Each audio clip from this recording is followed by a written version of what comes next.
하나님께서는 날과 달과 우리가 연과 상관이 없이 또 계절도 상관없이 시종여일 우리를 동일하게 사랑하시고 동일하게 지켜주셔서 우리가 이 자리까지 오게 됐습니다. 편치 않는 하나님의 사랑을 받는 저와 여러분들이 특별히 결실의 계절 우리 10월 마지막 주일을 통해서 제가 목양 편지에 써놨던 것처럼 우리 스스로가 성찰해보는 귀한 그런 시간들을 가졌으면 좋겠습니다. 오늘 예수님께서는 가버나움 갈릴리 지방에서 사역하시는 장면을 우리에게 소개하고 있습니다. 고기를 잡던 제자들을 부르시고 그리고 그 제자들을 통하여 사람을 낚는 업으로 주님이 부르신 다음에 결국은 3년 동안 함께 하시고 세상에 보냄받은 제자로서 사명을 감당하게 해주셨는데 우리가 몇 가지 질문해야 됩니다. 제가 2020년도 이 본문을 가지고 말씀을 전했는데요. 지금은 제가 계속 강의하고 있기 때문에 또 본문을 또 대하게 됐습니다. 왜 하필이면 가버나움 갈릴리인가, 갈릴리 바다, 갈릴리 호수인가 하는 부분입니다. 많은 지역이 있는데 왜 주님께서 그곳에서 특별히 사역을 하시고 시작을 하시고 제자들을 부르시고 사람을 낚는 업으로 파송을 하셨는가 하는 부분입니다. 자, 이것을 통해서 특별히 우리는 하나님 이 사건을 통하여 이 지역을 통해서 실존, 인간의 실존, 인간의 존재, 존재론적인 인간이 무엇인가 이 갈릴리 바다, 가버나움의 사역을 통해서 보여주고 계세요. 단순히 우리는 이것을 바라볼 때 바다에서 고기를 잡는 여우들이 고기를 잡지 못했고 그리고 예수님께서 깊은 곳에 그물을 내리라 말하니까 순종함으로 많은 고기를 잡았다 하는 측면보다 더 깊은 의미를 갖고 있기 때문에 우리가 그 부분에 대해서 말씀을 오늘 나누고 또 다음 주에 이 본문을 가지고 계속해서 말씀을 나누고자 합니다. 자, 예수님의 중심 사역지가 예수님께서 이제 중심 사역에 들어가셔서 제자들을 부르시고 가버나움 갈릴리라고 이렇게 성경은 이야기를 합니다. 많은 지역이 있었을 겁니다. 예수님이 활동하는 지역이. 근데 왜 하필이면 가버나움, 이 가버나움 갈릴리 가버나움인가 하는 부분입니다. 사실 우리가 누가복음 예수님의 사역을 쭉 살펴봤습니다. 그리고 5장에 들어오면은 이제 가버나움 갈릴리에 예수님의 사역이 시작이 되어지는데요. 왜 예수님이 이 사역의 중심으로 이 지역을 택하셨는가 하는 부분입니다. 굉장히 우리는 우연히 자연스럽게 예수님이 지나가시다가 이 일을 행하셨다고 생각할지 모르지만 분명히 주님은 의도적으로 이곳에 이 사역의 장을 펼치고 계신 것을 보게 되어집니다. 많은 지역이 있었지 않겠습니까? 근데 하필이면 가버나움 이 갈릴리인가 이곳을 사역의 중심지로 삼았을까 하는 부분입니다. 자, 이 의미를 마태복음 4장에도 잘 나와 있는데요. 여러분 갈릴리의 이 갈일이라는 것은 히브리어로 이런 뜻을 갖고 있습니다. 돌고 돌고 계속 돌다 이런 의미를 갖고 있어요. 갈릴리 할 때 갈리는 돌고 돌고 계속 돌다. 마치 인생이 다람쥐 채바퀴 도는 것처럼 계속 도는 것이 우리 인생이다. 아침에 일어나서 밥을 먹고 밥을 하고 직장에 출근하고 아이들 학교 보내고 또 내일 또 동일하게 잠을 자고 반복되지는 마치 돌고 도는 것처럼 이곳이 바로 갈릴리예요. 갈릴. 그리고 이 가버나움입니다. 이 가버나움은 사실 가파라나움이란 말인데요. 이 가파르란 말이 성전이라는 의미를 갖고 있어요. 이 나훔이란 말은 이로, 우리의 이로를 말을 합니다. 그래서 이로하시는 성전, 분명히 어떤 의미가 있지 않겠습니까? 돌고 돌고 돌고 도는 것이 인생이 얼마나 허무하고 헛된 것입니까? 근데 그 허무하고 헛된 그곳에 특별히 가버나움에서 주님이 사역하셨던 것은 성전 대신 예수 그리스도에서 무엇인가 본질적인 문제를 해결하고 이로하신 주님으로 우리 가운데 계시는 거예요. 그래서 이것을 마태복음에서는 이렇게 말합니다. 마태복음의 4장에 보면은 예수님이 가버나움의 사역을 이렇게 성경은 말씀을 합니다. 어둠에서 빛으로 인도하기 위해서. 다시 말하면 갈릴리라는 것은 돌고 돌고 도는 그 갈릴리 바다가 어둠 속에 있었는데 그 흑암과 어둠 속에 있는 그들을 가버나움으로 진정한 성전의 이로 되신 주님을 통해서 회복되는 것으로 성경은 이야기를 하고 있어요. 예수님의 본질적인 사역이 뭐예요? 어둠에 있는 자들을 불러내서 예수님께서 빛으로 인도하는 생명으로 인도하신 것이 우리 예수님의 사역입니다. 제가 좀 PPT를 오늘 우리 아이들하고 같이 예배드리는 제 깜빡했습니다. 급히 제가 아침에 PPT를 만들었는데요. 이 가버나움이 사라졌네요. 글씨가. 이 갈릴리 호수입니다. 갈릴리 호수 끝자락이 가버나움 갈릴리예요. 제가 잠깐 기명을 좀 하겠습니다. 이게 갈릴리고요. 여기 가버나움 이 지역 전체가 예수님이 사역을 시작했던 이 지역입니다. 자, 그렇게 예수님께서 왜 이 제자들을 부르시고 이 사역을 시작하는 장소가 이곳인가? 제가 이 지역 지명을 통해서 말씀을 드렸어요. 다시 정리하겠습니다. 돌고 돌고 도는 것이 갈릴리입니다. 인생은 그렇게 헛된 것입니다. 다람쥐 채바퀴 돌다 의미 없이 살다가 의미 없이 끝나버린 것이 갈릴리예요. 근데 예수님께서 가버나움에서 활동을 시작하셨습니다. 그 가버나움 바로 성전 대신 우리 예수님께서 참된 자기 이들을 구원하셔서 위로해 주시고 회복시켜 주시는 사역이 이 지역의 예수님의 중심의 사역, 다시 말해 어둠에서 빛으로 이끌어 가시는 사역을 주님이 하고 계신 거예요. 자, 성경에서 말하는 그런 갈릴리 바다, 특별히 갈릴리 바다를 성경은 말씀하고 있는데요. 우리는 바다가 어떤 의미를 갖고 있는가? 제가 2020년도 설교 가운데 여러분이 말씀을 드렸기 때문에 그때 계셨던 분들은 기억을 하시리라고 저는 믿습니다. 우리 성도님은 특별한 기억력이 좋으시고 또 아주 탁월하셔서 이 교회당 떠나시기 바쁘게 잊어버리신 분들이 대단히 많으시더라고요. 그래서 집에 돌아가서 기억하고 계시더라고요. 갈릴리 이 바다에 대해서 우리는 바다라는 것을 특징적으로 보면은 굉장히 해방 혹은 피서, 자유로움, 힐링 이렇게 생각합니다. 그리고 바닷가에 있는 카페들이 굉장히 많죠. 이번에 저희들이 다낭에 갔을 때도 바로 해변에 저희들이 호텔이 있었습니다. 22층에서 내려다보면은 바로 바다가 펼쳐지는 잔잔한 파도가 이는 그 해변가에 있었는데요. 보편적으로 해안하면은 우리는 잔잔함 그리고 평안함, 힐링 이런 단어들을 이제 쓰고 있습니다. 근데 성경에는 어떻게 바다를 말하고 있는가? 여러분들의 성경에 바다라는 단어가 등장할 때마다 그 전후에 어떤 사건이 있는가를 좀 유심히 살펴볼 필요가 있습니다. 출애굽기 20장 7절 이하의 말씀 보면은 성경에서는 특별하게 이 세상을 창조하신 하나님의 창조 질서 가운데 세 가지로 나눕니다. 땅 위에 하늘, 위에 있는 하늘로 말을 하고요. 또 하늘 아래에 땅을 하나님이 창조하셨고 그 땅 아래에 바다를 하나님께서 두셨다 이렇게 말합니다. 그러니까 3층으로 이야기를 하는 거죠. 우리는 대기권부터 시작해서 과학적으로 여러 가지 층을 나눕니다만 성경은 세 가지를 이야기합니다. 위로는 하늘이 있고 아래는 땅이 있고 땅 아래는 바다가 있었다 이렇게 말해요. 자, 위로는 하늘이라고 말할 때 성경은 굉장히 많은 부분에 있어서 그곳은 하나님의 보좌가 있는 곳, 영들의 세계, 천사들이 있고 영적인 세계에 대해서 이렇게 이야기를 합니다. 그러니까 하늘 위라고 말할 때는 하나님의 보좌와 그 영광이 가득한 곳을 성경은 쓰고 있습니다.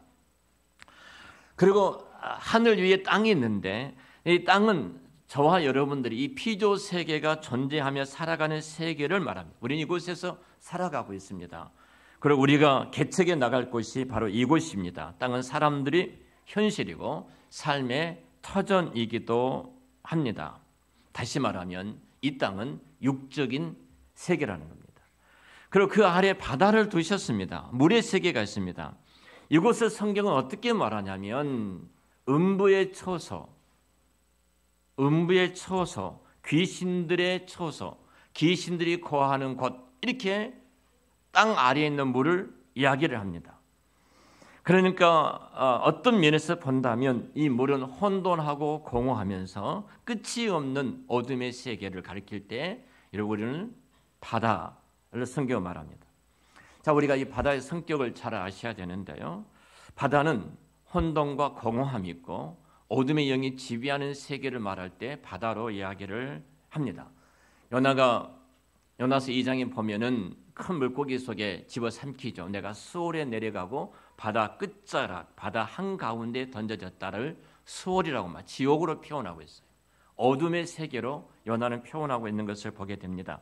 이사야 57장이나 욥기 38장, 에레미야 5장에 보면은 이 바다를 흉흉하고 어둠이 몰아치는 곳 이렇게 이야기를 합니다. 성경이 어떻게 바다를 말을 하고 있는가 하는 부분이에요. 창세기 1장 21절에 보면은 하나님께서 바다를 지으신 후에 바다에 큰 물고기가 있다. 그리고 성경이 이 큰 물고기를 큰 뱀 혹은 용, 히브리어는 탄닌 이렇게 쓰고 있습니다. 그러니까 바닷속은 암흑의 제왕이 존재하는 용이 존재하는 어둠의 세계 이렇게 이야기를 해요. 시편 74편 13절의 말씀 보면은 주께서 주의 능력으로 바다를 나누시고 물 가운데 용들의 머리를 깨뜨리셨다. 바로 바다는 혼돈의 장소고 어둠의 장소고 용들이 살고 있는 거예요. 그래서 하나님께서 친히 그 용들의 머리를 깨뜨리시고 자기 백성을 그곳으로부터 건져내셨다 이렇게 말을 합니다. 우리가 건져받은 것이 근거가 어디냐면 거왔던 그 바다에서 우리를 건져내셔서 하나님의 백성으로 삼으셨다 이렇게 말을 해요. 시편 89편 9절 10절 보면은 주께서 바다의 흉흉함을 다스리시며 그 파도가 일어날 때 평정하게 하시니 주의 원수를 주의 능력의 팔로 흩으셨나이다. 다시 말하면 주께서 흉흉한 그 바다를 다스리시고 라함 용들의 머리를 깨뜨리시고 그곳에서 자기 백성들을 건져내신 곳 이렇게 이야기를 합니다. 이사 27장 1절 말씀에서 보면은 그날의 여호와께서 그 견고하고 크고 강한 칼로 날렘 뱀 리워야단 곧 꼬불꼬불한 뱀 리워야단을 벌하시며 바다에 있는 영을 죽이신다. 이 말씀은 장차 예수 그리스도가 오실 그날 이사야는 700년 전에 예언을 하고 있는데요. 그 예언 가운데 바다의 리워야단 용의 머리를 깨뜨리시고 그리고 그 하나님의 나라를 세워가실 것이다. 이렇게 말씀을 하고 있습니다. 자, 이렇게 성경에 지금 바다에 대해서 어떻게 말씀하고 있는가? 바다는 음부와 혼돈이 존재하는 어둠의 세상, 바로 용이 지배하고 있는 어둠에 존재하고 있는 어둠의 세상 이렇게 이야기를 합니다. 최소한 여러분들이 육지의 바다를 볼 때 이렇게 보지 마시고 성경에서 나오는 바다를 바라볼 때 이 바다의 존재가 이런 것이구나. 그리고 그 바다에서 주님이 지금 무슨 일을 하고 계시지? 그리고 어떤 일이 앞으로 일어날 것인지를 바다를 볼 때마다 성경을 깊이 우리가 볼 수가 있겠죠. 자, 바다에서 이런 악한 것들이 올라온다고, 용들이 올라온다 이렇게 말을 합니다. 자, 다니엘서 7장에 보면은 4마리의 짐승이 올라오는 것도 이 바다예요. 4마리의 용들이 올라온 것도 바다입니다. 요한계시록 13장에 보면은 하나님의 아들 예수 그리스도를 삼키려 하는 짐승이 나오는 것도 이 바다라 이렇게 이야기를 합니다. 그래서 성경은 하나님께서 이 바다의 힘을 무찌르시고 자기 백성을 구원하는 것으로 이렇게 되어 있습니다. 자, 그래서 우리가 이 땅의 실존이 무엇인가? 바다를 통해서 사람들이 살아가는 실존에 대한 이야기를 합니다. 이스라엘 백성들이 애굽 땅을 나와서 가나안 땅에 들어갈 때 홍해를 가르는 사건을 여러분 잘 기억하고 있을 것입니다. 자, 홍해를 기르는 사건 이사야 51장에 이렇게 말씀해요. 옛날 옛시대에 깨신 것 같이 하소서. 라합을 점이시고 용을 찌르신 이가 어찌 주가 아니시며 바다를 넣고 깊은 물을 말리시고 바다 깊은 곳에 길을 내어 구속 얻은 자들을 건너게 하신 이가 어찌 주가 아니십니까? 자, 홍해 사건을 이렇게 말을 해요. 바다의 용들을 깨뜨리시고 가르셔서 자기 백성을 건져내신 바로 고린도전서의 세례라고 이야기를 합니다. 하나님께서 가르셨어요. 자기 백성을 그곳으로부터서 건져내신 사건, 이것을 성경은 이렇게 말을 해요. 어둠의 흑암의 세력을 깨뜨리시고 자기 백성을 바다를 가르시고 자기 백성을 건져내셨다 이렇게 말씀을 하고 있습니다. 우리 예수님께서도 동일하게 여러분 잘 아시죠? 바다 위를 걸으셨습니다. 바다 위를 걸으셨고 바다를 걸으시면서 바다를 통치하고 다스리신 주님으로 성경은 말씀하고 있고요. 단순히 기적적인 측면이 아니라 그런 바다에 빠져가는 베드로를 건져내시면서 우리가 장차 어디로부터서 구원받는가를 성경은 말씀하고 있어요. 자, 이렇게 바다를 바라볼 때 단순히 그런 우리가 이렇구나 세상에서 말하는 그 힐링하고 평온하고 안정감이 있고 이렇게 성경을 말씀하고 있는 것이 아니라 바다의 존재를 분명하게 말씀을 하고 있습니다. 자, 그리고 이 말입니다. 그렇다면 우리가 어떤 곳에서 살았는가? 어떤 존재였는가? 그리고 그곳으로부터서 주께서 건져내 주신 그 은혜가 무엇인가를 말씀하죠. 오늘 성경이 이겁니다. 예수님께서 갈릴리, 가버나움 갈릴리 바다를 가셨습니다. 그리고 그곳에서 베드로가 밤이 맞도록 고기를 잡았는데 잡지 못하고 이제 이른 아침이 되니까 밖에 나와서 그물을 씻고 그물을 정리하고 있었습니다. 그때 예수님이 그곳에 찾아가십니다. 그리고 말씀합니다. 베드로에게 배를 띄우라고 말씀하시고 깊은 곳에 그물을 내리라고 말씀할 때 베드로가 이렇게 말하죠. 선생님, 내가 밤이 맞도록 수고하고 있었지만 고기를 잡지 못했습니다. 그런데 선생님 말씀에 의지해서 내가 그물을 내리겠습니다. 근데 그물 낼 때니 이 그물이 얼마나 많은 고기가 잡혔던지 주변에 있는 자기 동료를 불러서 고기를 끌어올릴 정도 많은 고기를 잡게 되어집니다. 두려운 생각이 들어진 거예요. 베드로가 도대체 누구신가 이분이. 나는 뼈가 굽도록 평생 동안 이 바다에서 고기를 잡았던 사람인데 내가 밤새도록 고기를 잡았는데 아무런 고기를 잡지 못하고 이렇게 처진 어깨를 갖고 진짜 힘이 없이 앉아있는 이들에게 찾아오셔서 목수였던 예수께서 깊은 곳에 그물 내려 말씀 한마디에 순종하고 그물 내렸더니 너무 많은 고기를 잡은 거예요. 깊은 바다를 알고 계셨던 그 주님, 두려운 생각이 듭니다. 선생님, 나는 죄인입니다. 이렇게 하면서 돌아서려고 합니다. 그때 예수님께서 베드로를 부르시고 너가 이제는 지금까지는 고기를 잡고 살았지만 사람을 낚는 어부가 되리라 이렇게 말씀하신 것이 오늘 본문의 내용이죠. 자, 이겁니다. 우리의 실존이 누구인가? 우리가 어디서 살고 있었는가? 내가 지금 발을 딛고 있는 이 땅이 성경은 말하기를 모든 그리스도 밖에 있는 인류는 바닷속에서 어둠의 영들의 지배를 받고 비참하게 살아가는 존재로 성경은 이야기를 합니다. 노인과 바다의 이야기를 잘 아시죠? 해밍웨이의 노인과 바다 얼마나 우리 휴머니즘의 최고의 감동 작품이라고 이야기를 합니다. 한 노인이 배를 타고 고기를 잡으러 갑니다. 85일 동안 아무런 고기를 잡지를 못합니다. 그리고 드디어 대어를 잡게 됩니다. 씨름을 하고 그 고기를 끌어올리려고 하는데 고기가 너무 커서 끌어올리지를 못합니다. 85일 동안 땡볕이 내린 그 바닷가에서 한 마리 고기를 끌어올리기 위해서 몸부림치는 그 한 어부를 소개하고 있죠. 그리고 한 마리를 드디어 잡았습니다. 상상도 못한 대어를 잡았습니다. 그리고 그것을 창으로 찔러서 죽이고 끌고 배에 올리려고 하는데 너무 커서 올리지 못하니까 배에 묶어서 끌고 나옵니다. 그런데 그 피 냄새를 맡았던 상어떼가 달려들기 시작합니다. 그리고 모든 그 살을 다 뜯어먹고 육지에 도착하는 순간 앙상한 뼈밖에 없는 5m가 넘는 고기였습니다. 뼈밖에 남지 않는 인간의 어떤 감동, 인간의 끈기, 인간의 의지를 표현하고 있는지 모르겠습니다만 거기 인간의 허무함을 보지 않습니까? 바다에 살아가는 모든 인류는 그렇습니다. 그래서 이 세상을 가장 잘 살아봤던 여러분 우리가 잘 아는 솔로몬 왕은 전도서를 통해서 두 가지를 이야기를 합니다. 하나님 밖에 있었던 인류는 누구인가? 그리고 우리는 어떻게 살아야 할 것인가? 이 두 가지를 말을 해요. 그런 모든 것을 다 가져봤습니다. 권력도, 힘도, 능력도, 권세도 가져봤습니다. 최고의 지혜를 갖고 누구도 갖지 못한 어마어마한 부를 가졌습니다.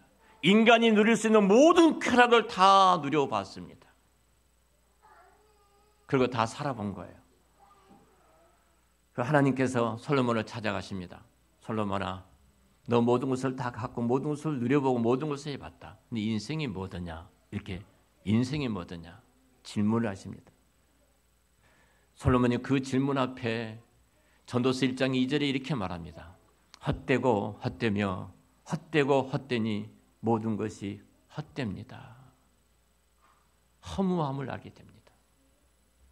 허무함을 알게 되어져요. 헛되다, 해벨, 코끝에 입김이, 콧김이에요. 그렇게 이슬처럼 허무한 것이 우리 인생이라는 겁니다. 하나님 밖에 있는 모든 인생이 이 세상에 어떤 것을 가져볼지라도 바다에 살아가는 그 인생은 헛되고 허무하고 헛된 것이라고 이야기를 해요. 솔로몬은 그래서 이렇게 말합니다. 그래서 하루빨리 하나님께로 돌아와라. 하나님께로 돌아와라. 이것을 권면하고 있습니다. 여러분, 하나님께서 원래 인류 에덴 동산에 아담을 창조하시고 아담을 두셨을 때 잘 아신 것처럼 이 에덴이란 말이 기쁨이라는 말입니다. 기쁨. 하나님의 이 세상의 디자인, 하나님 만드셨던 세상의 원형은 이것입니다. 그곳에서 기쁨을 누리면서 번성과 부유의 복을 갖게 하시고 하나님 주셨던 자유우주를 가지고 인간으로서 가장 멋지게 살도록 만드시고 그곳에 홀로 독처한 것이 좋지 않아서 하하를 두심으로 서로 사랑이라는 가장 아름다운 단어를 그곳에 허락해 주셨습니다. 그리고 이 세상에 어떤 것도 갖지 못한 그것들과 구별된 거룩함을 그들에게 주셨어요. 뿐만 아니라 그들에게는 왕권을 주셔서 통치하고 다스리고 정복하라는 왕권을 그들에게 부여해 주셨습니다. 그리고 그들에게 안식을 주셨어요. 참된 안식과 쉼을 허락해 주시고 하나님과 함께 교제할 수 있는 동등된 자리에서 에덴 동산에서 하나님께서 아담을 찾아오셔서 아담아 이렇게 부를 때 내 하나님 제가 여기 있습니다 라고 동등한 자리에서 교제하는 그 영광을 얻게 되고 그리고 영생을 허락해 주신 것이 하나님의 원래 디자인이에요. 여러분 어떻습니까? 기쁨을 갖고 계신가요? 번성과 부유의 축복을 갖고 계신가요? 참된 모든 것에 매이지 않고 자유로움과 그리고 사랑이 충만한 삶을 살고 계신가요? 이 세상과 구별된 다른 또 다른 삶 그리고 왕권을 갖고 종으로서 살아가는 것이 아닌 다스리고 정복하는 그 자리에 계신가요? 참된 안식이 있는가? 하나님과 교제함을 갖고 있는가? 인간과의 교제도 늘 상처만 있는데 그 교제함이 있는가? 그리고 영생을 갖고 영원히 죽지 않는 그 은혜 속에 살아가고 있는가? 다 깨졌습니다. 그리고 어둠의 죄로 들어오는 순간 어둠이 지배하게 되죠. 기쁨 대신에 슬픔이 찾아왔습니다. 인간은 징징 짤면서 살아가는 것이 인생입니다. 여러분 우리가 번성 대신에 우리는 정말로 저주 아래에 있을 수밖에 없고 질병 아래에 있을 수밖에 없는 것이 질병의 고통스러워밖에 없는 것이 우리 인류 아닙니까? 부여 어쩌습니까? 왜 우리가 이렇게 가난 속에서 허덕이면서 손을 대는 것마다 어그러지고 어그러짐 속에서 살아가게 되죠. 더 이상 우리는 자유자가 아니라 왜 종된 자로 일이 끌리고 돈에 매이고 환경에 매이고 사람에 매이고 자유를 누리지 못하고 매임 속에서 살아가게 되죠. 사랑 대신에 우리의 미움과 증오가 있는 이유가 도대체 무엇입니까? 거룩 대신에 추악함이 우리에게 들어왔고요. 왕권 대신에 종이 되어져서 돈의 종이 되고 권세의 종이 되고 사람의 종이 되고 물질의 종이 되고 공부의 종이 되고 모든 것이 종이 돼서 끌려간 우리 인생의 모습이 아닙니까? 안식이 없어서 여러분 이 무슨 배우가 여러분 가정도 있고 얼마나 잘 나간 배우였습니까? 마약을 하다가 구속되어지고 뭐가 부족해서 여러분 안식 대신에 불안이 찾아오고 안식 대신에 우울 속에서 살아가는 것이 오늘 인생의 현존이 아닙니까? 하나님과 마땅히 교제하는 그 영광스러운 자리에 이제 추방이 되어져서 단절되어짐으로 이제 죽음이 들어오고 사망의 법이 메인 속에 살아가게 되어집니다. 바로 우리는 바다 속에 있습니다. 하나님이 원래 우리를 이미지를 가장 아름다운 이미지를 만들어 놓으시니 다 뺏겨버린 죄로 말미암은 소리는 그 바다 속에 있어요.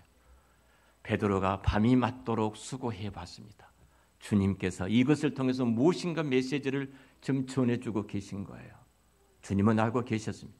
전능하신 하나님께서는 베드로가 밤새도록 금을 내렸지만 그 고기를 한쪽에 몰아놓고 헛된 허무한 아무것도 잡히지 않는 금을 내리도록 만드신 거예요. 그것이 오늘 바닷속에 살아가는 인류의 모습이라는 겁니다.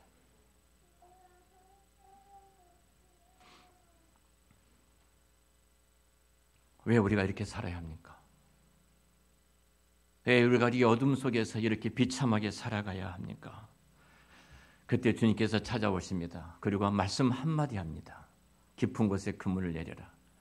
상식적으로 이해가 되지 않습니다. 그러나 순종합니다. 그때 그물이 찔 정도로 많은 고기를 끌어올리는 베드로를 보게 되어집니다.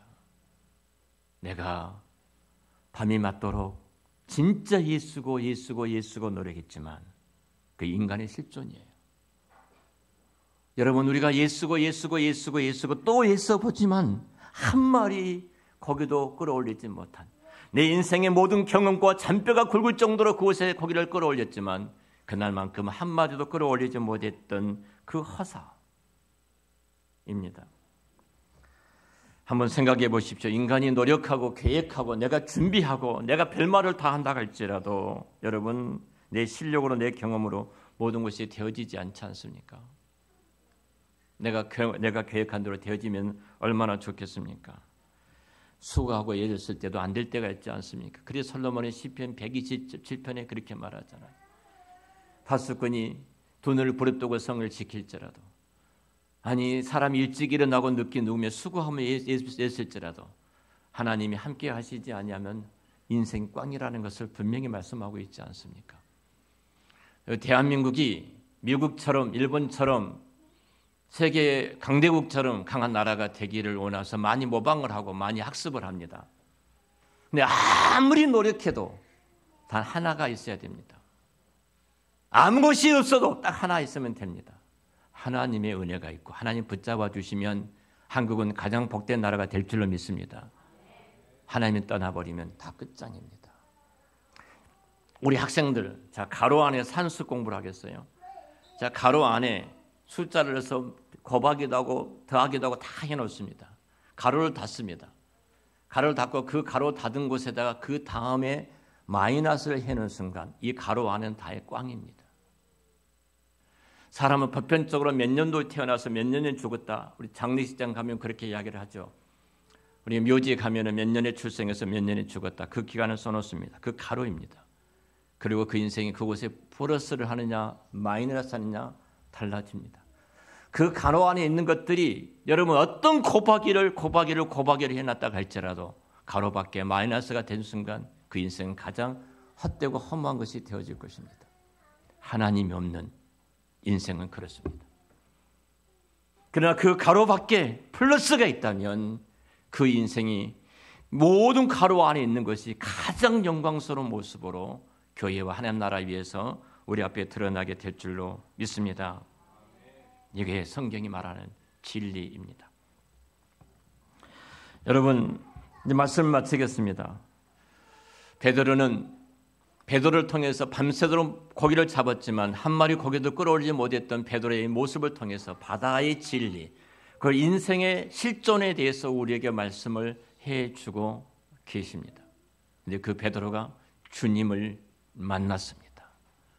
그 인생의 가로 안에 인생이 어떠하든지 간에 그 가로 밖에 플러스가 세워지는 순간 그런 그물이 찌을 정도로 많은 고기를 끌어올리고 사람을 낚는 어부로 우리 앞에 서 있는 것을 보게 되어집니다. 사랑하는 성도 여러분, 저와 여러분의 실존이 어디였습니까? 자, 바다였습니다. 주께서 친히 인간의 몸을 입고 이 땅에 오셔서 그곳에 주관 우리들을 홍해를 가르시고 자기 백성을 구원하셨던 것처럼 건져내서 당신의 자녀로 당신의 백성으로 삼아주셔서 원래 하나님이 창조했던 그 질서대로 그 이미지대로 그 디자인대로 우리를 사도록 이 자리에 부르신 줄로 믿습니다. 그리스도 안에 있을 때 기쁨이 회복될 것이고 번성이 있을 것이고 부요가 있을 것이고 자유가 있을 것이고 그리고 사랑이 넘치게 될 줄로 믿습니다. 그리스도 안에 있을 때 우리가 거룩함이 있게 될 것이고 그리스도 안에 있을 때 우리가 왕권이 회복돼 더 이상 종의 모습처럼 핑계대면서 살아가는 것, 환경 때문에 변명하는 자가 아니라 환경을 다스리고 모든 상황을 다스리는 왕권을 갖고 살아가는 자로 세워질 것이고 그리고 우리는 참된 안식, 우울증 속에서 비참하게 우울함을 살아가는 것이 아니라 이 세상이 주지 못한 평안함이 우리를 지배할 것이고 하나님과 함께 교제함 속에서 이 세상을 가장 아름다운 모습으로 디자인해가는 영생을 선물로 받는 저와 여러분들이 될 줄로 믿습니다. 예수님이 누구신가? 바다를 다스리시고 바다의 용들을 깨뜨리시고 그곳에 주관하는 영혼 저와 여러분들을 건져내 하나님의 자녀로 삼아 주셨습니다. 그리고 동일하게 그 주님께서는 베드로에게 사람을 낚는 어부가 되게 하셨던 것처럼 베드로의 터위의 교회가 세워져서 이 교회가 베드로가 했던 동일한 일들을 사람을 낚는 어부의 사명을 이 교회가 하고 있습니다. 그리고 저들을 하나님이 원래 창조하셨던 그 디자인대로 살게 하기 위해서 우리를 그 자리에 두신 줄로 믿습니다. 홍해를 가르시고 자기 백성을 구원하시고 그리고 바다를 밟으시고 어둠의 세력을 밟으시고 베드로가 물에 빠져 죽어갈 때 다시 손을 붙들고 건져내셨던 주님, 바로 그 주님께서 저와 여러분을 건져내서 이 자녀된 자리에 우리를 두셨습니다. 예수 그리스도 누구신가요? 우리의 실존은 어디에 있었던가요? 근데 그런 우리들이 그곳으로부터서 건짐을 받고 하나님의 자녀가 된 그 영광스러운 자리에 저와 여러분들이 있게 된 줄을 믿습니다. 이제 하나님께서 원래 창조하셨던 그 디자인 하신 대로 여러분의 삶이 이 세상에 빼앗아가지 못한 기쁨과 왕권을 갖고 세상을 다스리고 정복하고 하나님과 교제하면서 이 세상의 우울이 아니라 참된 기쁨 속에서 살아가는, 성경이 진리 속에서 살아가는 저와 여러분들, 또 우리를 통해서 이 땅의 바닷속에 죽어가는 수많은 영혼들이 이 예수 그리스도의 복음을 전함으로 저들이 그곳으로부터 건짐을 받아 우리가 누리는 복을 똑같이 누리게 하는 그 은혜가 여러분 생에, 여러분이 가는 곳마다 항상 함께 하시기를 우리 주의 이름으로 축원합니다. 기도하겠습니다. 하나님 감사합니다.